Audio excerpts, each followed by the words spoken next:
امریکہ کے نو منتخب صدر ٹرمپ نے حلف اٹھا لیا ہے، بڑے بڑے فیصلے کیے ہیں، اور ایسے فیصلے کہ اگر کوئی پاکستان کا وزیر اعظم کرتا تو اب تک شاید ریاست کا غدار قرار دیا جا چکا ہوتا۔ مگر صدر ٹرمپ نے نہ صرف یہ کہ کیپٹل ہل جو ریاست کے علامات ہیں ان پہ حملہ آور لوگوں کو صدارتی معافی دے دی ہے، بلکہ جو جانے والے صدر بائیڈن تھے انہوں نے تو اپنے گھر والوں کو بھی صدارتی معافی نامے سے نواز دیا، مگر وہاں پہ کوئی ایسا سوال نہیں اٹھا کہ آئین سے غداری ہو گئی یا ریاست سے دشمنی ہو گئی، یا وہاں کی امریکہ کی سپریم کورٹ نے کوئی سو موٹو نوٹس نہیں لیا، کیونکہ وہاں پہ صدر کا مطلب صدر ہوتا ہے، اور شاید پاکستان میں وزیر اعظم کا مطلب جو ہے صرف شاید وزیر بھی نہیں ہوتا۔ بہرحال ہم بات کریں گے پاکستان کی سیاست کے حوالے سے۔ صدر ٹرمپ کا حوالہ تو محض ایک بحث کو چھیڑنے کا ایک بہانہ تھا۔ پاکستان کی سیاست اور امریکی سیاست بھی آج کل آپس میں جڑی ہوئی ہے، اور خاص طور پہ 20 جنوری کی تاریخ پاکستان کی اپوزیشن پاکستان تحریک انصاف کے لیے بڑی اہم سمجھی جا رہی تھی، اور شاید حکومت سمجھتی ہے کہ ان کے لیے بھی یہ اہم ہو سکتی ہے۔ آج پاکستان کی سیاست میں ایک مثبت پیش رفت یہ ہوئی ہے کہ حکومت نے اپوزیشن کی طرف سے جو کمیشن بنانے کا مطالبہ تھا اور اس کی 7 دن کی ڈیڈ لائن تھی، اس حوالے سے جواب دینے کے لیے 7 دن کے اندر ڈیڈ لائن کو انہوں نے قبول کیا ہے، اور سینیٹر عرفان صدیقی نے یہ کہا ہے کہ ہم 7 دن کے اندر جو 2 کمیشن بننے ہیں 9 مئی اور 26 نومبر کے حوالے سے، ان کے حوالے سے اپنا تفصیلی موقف دے دیں گے۔ وہ موقف کیا ہوگا یہ تو اب 7 دن کے بعد ہی پتہ چلے گا، مگر آج کے دن ہمارے اسٹوڈیوز میں موجود ہیں مسلم لیگ نون کے رہنما اور کوارڈینیٹر برائے وزیر اعظم شہباز شریف جناب رانا احسان افضل صاحب، اور ان کے ساتھ تشریف فرما ہیں جناب حسنات ملک سینئر جرنلسٹ اور کورٹ رپورٹر۔ حسنات ملک صاحب، حال ہی میں ایک برطانیہ کی ایک اپیل کورٹ کی ججمنٹ بھی دریافت ہوئی ہے، جس کے اندر یہ انکشاف ہوا ہے کہ جو خفیہ معاہدہ جس کو موجودہ اور عمران خان کی حکومت خفیہ رکھ رہی تھی، اس کے مطابق NCA نے وہ پیسہ دیا ہی اس شرط پہ تھا کہ یہ پیسہ سپریم کورٹ کا جو 460 ارب روپے کا ملک ریاض پہ جرمانہ لگا ہے، یہ اس کی مد میں سپریم کورٹ کے اکاؤنٹ میں ڈالا جائے گا۔ تو آپ کو لگتا ہے کہ واقعی یہ پیسہ اسٹیٹ آف پاکستان کو آیا ہے یا ملک ریاض کی جیب میں گیا ہے؟ دیکھیں، پیسہ تو پھر سپریم کورٹ کے اکاؤنٹ میں آیا، اور پھر اب جو ہے وہ ٹرانسفر ہو گیا ہے اسٹیٹ آف پاکستان۔ اب دیکھیں، جو نیب لا میں ترمیم کی گئی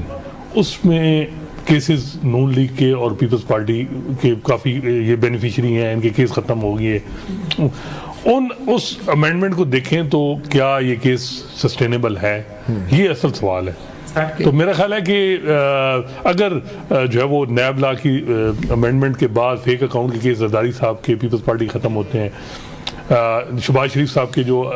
وہ کیس تھے لاہور میں یا اور فیک اکاؤنٹ ان کے بھی حوالے سے کیس تھے، وہ سارے ختم، تو عمران خان کا کیس بھی پھر ختم ہونا چاہیے۔ تو دیکھتے ہیں کہ کیا اسلام آباد ہائی کورٹ اس کو کیسے دیکھتی ہے۔ لیکن جہاں سے ہم نے شروع کیا تھا کہ امریکہ میں صدر نے جو ہے کیپٹل ہل پہ حملہ کرنے والے لوگوں کی سزائیں معاف کر دی، صدارتی معافی نامہ دے دیا، تو یہاں 9 مئی کے جو ملزمان ہیں یہ تقریباً آلموسٹ سیم ایک انسیڈنٹ ہے، یہاں پہ بھی ریاست کے علامات پہ حملے ہوئے تھے، فوجی تنصیبات پہ۔ کیا صدر زرداری اس پوزیشن میں ہیں کہ 9 مئی کے ملزمان کو بھی معاف کر دیں؟ دیکھیں، صدر زرداری صاحب کہ میرے خیال نہیں ہے پوزیشن میں، کوئی اور ہو سکتا ہے زرداری صاحب اس پوزیشن، کوئی اور سے مراد آرمی چیف یا کوئی اور دیکھ سکتے ہیں کہ جو فیصلہ صاحب، میرا نہیں خیال کہ زرداری صاحب جو ہیں وہ ویسے بھی وہ کہیں گے 18ویں ترمیم کے بعد میرے پاس کیا اختیار ہے، میں تو وزیر اعظم جو کہے گا میں وہ کروں گا۔ میرا خیال ہے کہ اب جو ان کی بات چیت شروع ہوئی ہے اور صدر ٹرمپ ہی آئے ہیں، تو کیا پتا صدر ٹرمپ کی سنت پہ کر کے جو ہے وہ یہ کوشش کی جائے کہ بھائی جو ہے وہ ہم بھی معاف کرتے ہیں، کیونکہ اب مسئلہ یہ آ رہا ہے کہ جو کہیں ایسا نہ ہو کہ وہاں سے کوئی ٹویٹ آ جائے، کوئی ایسی بات ہو جائے۔ تو جو اس وقت آپ دیکھتے ہیں کہ جو حالات بن رہے ہیں کہ حالانکہ حکومت نے ہر لحاظ سے کنٹرول کر لیا PTI کو، ان کے جو کیسز ہیں یا اور بھی، لیکن پھر بھی بات چیت کے لیے بظاہر یہ لگ رہا ہے کہ فلیکسیبلٹی ادھر سے حکومت کی طرف سے دکھائی گئی، اور جو ملاقات ہوئی تو اس کے بعد بظاہر یہ لگ رہا ہے کہ چیزیں جو ہیں وہ الٹیمیٹ ٹھیک ہونے کی طرف جا رہی ہیں۔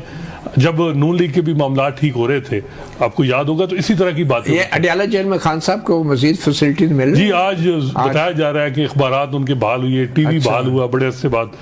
اور بلکہ انہوں نے مسکرا کے بھی یہی بات کی کہ کیا یہ ٹرمپ کے آنے کی خوشی میں جو ہے وہ یہ خان صاحب نے بات کی؟ جی اچھا، جو ان کے بتایا جا رہا ہے کہ وہاں ان کی کوئی بات ہوئی کسی سے، تو انہوں نے یہ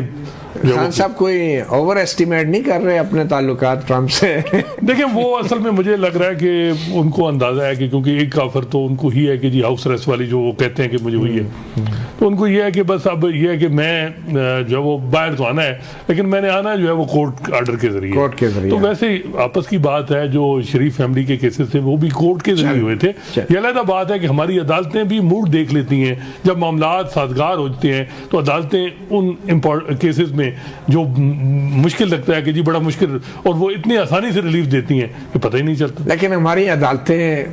کیا دیکھتی ہیں کیا نہیں دیکھتی؟ ایک موقف دیا ہے پاکستان تحریک انصاف کے رہنما اور جو سابق اسپیکر قومی اسمبلی ہیں اسد کیسر صاحب، وہ آج کل تو سارے ہی پی ٹی آئی کے لوگ آئین اور قانون کے اور جمہوریت کے محافظ ہیں، لیکن اسد کیسر صاحب کو سنتے ہیں وہ کیا کہہ رہی ہے؟ وہ یاد ہے نا آپ کو اسپیکر قومی اسمبلی تھے جب وہ عدم اعتماد کی تحریک ختم کر دی تھی۔ عدالت عملاً